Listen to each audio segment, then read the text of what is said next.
Independence Square is burning tonight, and in it they're singing the national anthem. Even as the Berkut, Ukraine's notorious riot police, advance slowly towards them. They've told women and children to leave the square. They believe the crackdown is coming. The police are moving forward into the square behind water cannon, the protesters throwing Molotov cocktails in response.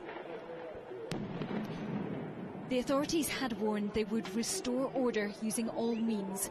Tonight, that operation has begun.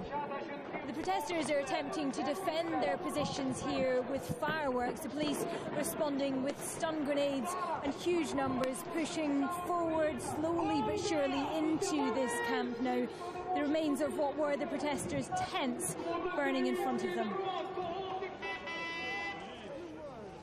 Earlier, the headquarters of the President's party were stormed and set on fire. Molotov cocktails were thrown inside. The occupants tried to defend the building.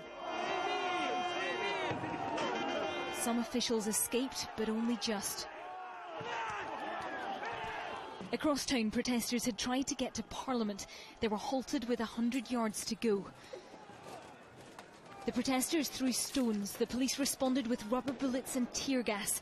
There were several fatalities and dozens of injuries, many of them caused by stun grenades.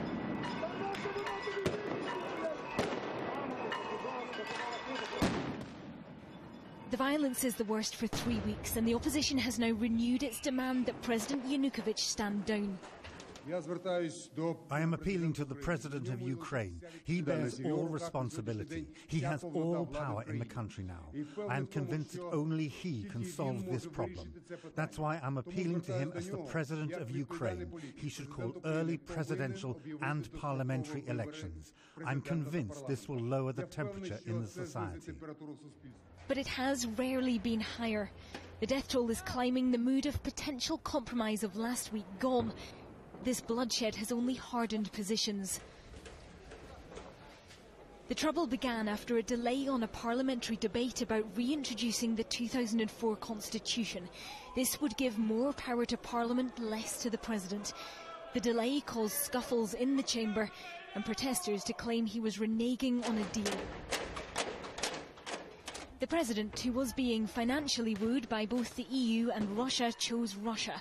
Much of the east of the country supports that decision. The industries there are geared to eastern markets, but the west looks towards the EU and the Americans. So far, the opposition has not mustered the numbers required to force him out. America is far away, Russia is near. The country divided, the fight for its future ongoing. The UN Secretary-General has called for restraint and dialogue. There is little evidence of either here tonight.